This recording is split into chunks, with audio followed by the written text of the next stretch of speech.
মিজানুর রহমান আজহারি সাহেব হেলিকপ্টারে দৌড়ায়, কয় হাটহাজারী হুজুর হেলিকপ্টারে দৌড়ায়, চরমনাইর হুজুর হেলিকপ্টারে দৌড়ায়, হাফিজুর রহমান হেলিকপ্টারে দৌড়ায়। এত টাকা পায় কই? টেনশনে নাস্তিকদের ঘুম নাই।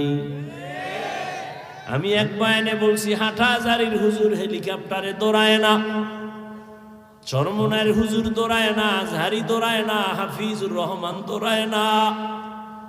আমার মাওলার ইলমের মর্যাদা ওখানে দৌড়ায়। মেরা এজাজো করদন বেহিসাব, খলকে রাদাদন জওয়াবে বাসওয়াব। এ সম্মান কে দেয়? আল্লাহর দেওয়া সম্মান আজীবনের জন্য স্থায়ী।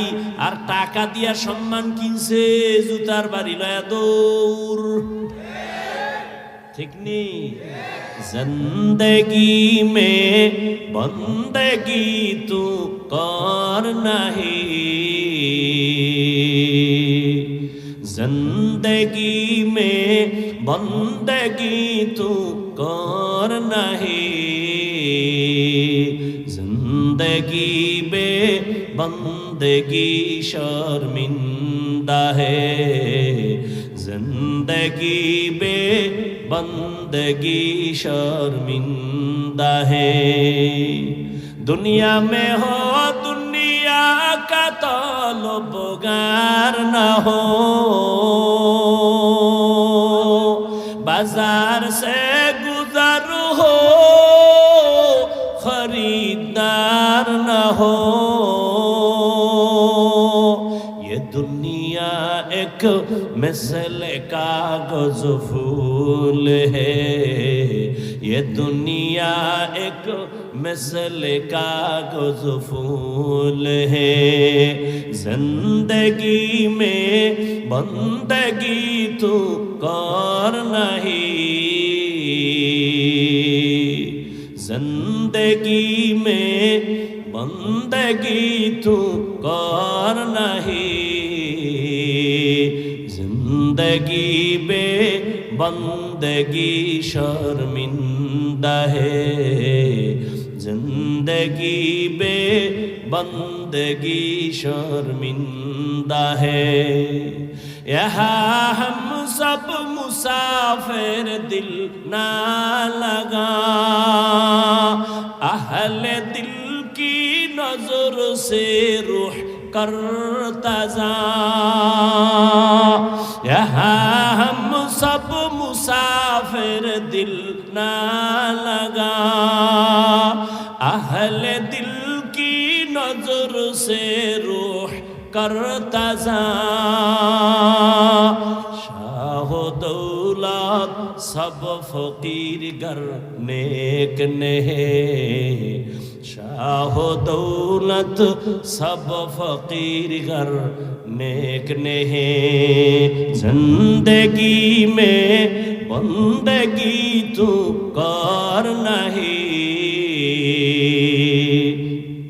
जिंदगी में बंदगी तू कर नहीं, जिंदगी बे बंदगी शर्मिंदा है, जिंदगी बे बंदगी शर्मिंदा है।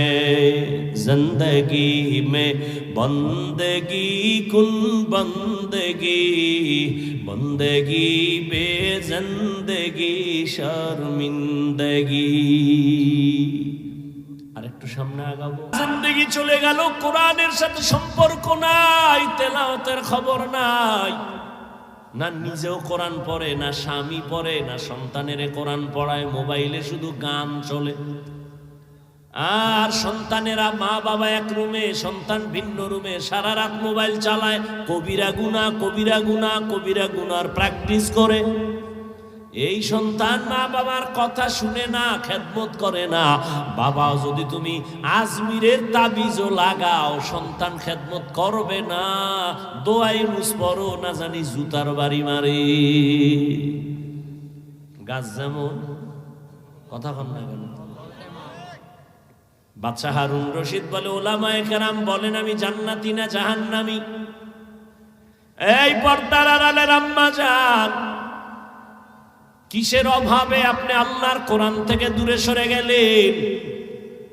আজ এই স্টেজে 29 জন হাফেজে কোরআনের মাথায় পাগড়ি প্রদান করা হলো।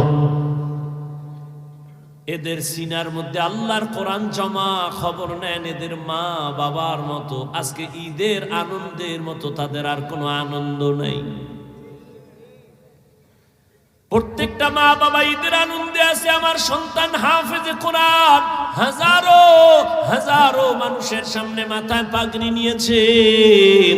কিয়ামতের ময়দানে আল্লাহ ডাকবেন, আয় আয়, আজ আমি আল্লাহ নিজের হাতে সম্মানের পাগড়ি পরাবো, মুকুট পরাবো। মা বাবারে ডাক দাও আর আমার সামনে মধু লাগায় কোরআন তেলাওয়াত করো। ইউকালু লি সাহিবিল কুরআন ইকরা ওয়ারতাকি ওয়ারাত্তিল কামা কুনতা তুরাত্তিলু ফিদ দুনিয়া ফা ইন্না মানজিলাকা ইনদা আখিরি আয়াতিন তাকরাউহা আও কামা ক্বালা আন-নাবিয়্যু আলাইহিস সালাতু ওয়াস সালাম। কোরআন পড়ো আর এক এক তলা বিল্ডিং এ লিফটের আকারে উঠো। 6666 আয়াত পড়বি, 6666 তলা বিল্ডিং এর উপরে চলে যাবি। এই কালামে জিন্দা কুরআনে হাকিম হিকমতে উলা ইয়াজালাসতু কাদিম। বাদশা হারুন রশিদ বলেন উলামায়ে কেরাম আমি জান্নাতি না জাহান্নামী? সবাই বললেন ক্ষমা চাই, বলা যাবে না আপনি জান্নাতি না জাহান্নামী। পুরা মজলিস চুপ। এমনই টাইমে 9 বছরের একটা বালক দাঁড়ায় গেলেন, দাঁড়ায় বলেন, বাদশা যাহাবো না, আমি বাচ্চা মানুষের কথা বলার অনুমতি আসেনি? বলে আছে। বলেন, আপনার জবাবটা আমি দিতে চাই। সামনে আসো। সামনে এসে দাঁড়ায় গেল। জবাব দিব আমি, তবে আমার প্রশ্ন হলো জবাব দেনেওয়ালা বড় নাকি প্রশ্ন করনেওয়ালা বড়? বাদশা কয় জবাব যে দেয় সে তো কিছুটা হলেও বড়। কয় তাহলে বেয়াদবি মাফ করবেন, আপনার সিংহাসনে আমাকে বসায় দেন, আপনি কিছু সময়ের জন্য নিচে বসেন। বাদশা হারুন রশিদ তো জ্ঞানী মানুষ, ডাক দিয়ে কয়, রে উজির, তাড়াতাড়ি নিচে বসার বিছানা আমারে দাও, বাচ্চাটারে আমার সিংহাসনে দাও। বাচ্চা 9 বছরের বালক সিংহাসনে বৈশা কয়, এলেমের সম্মানিত এমন হয়। এলমেরা এজাজু করদান বেহিসাব খলকেরা দাদান জওয়াবে বাসওয়াব হক না দারদ দোস্তে খলকা জারেরা নিস্তে ই খাসলাত একে দিনদারেরা। এলেমের সম্মান তো এমনই হয়। কি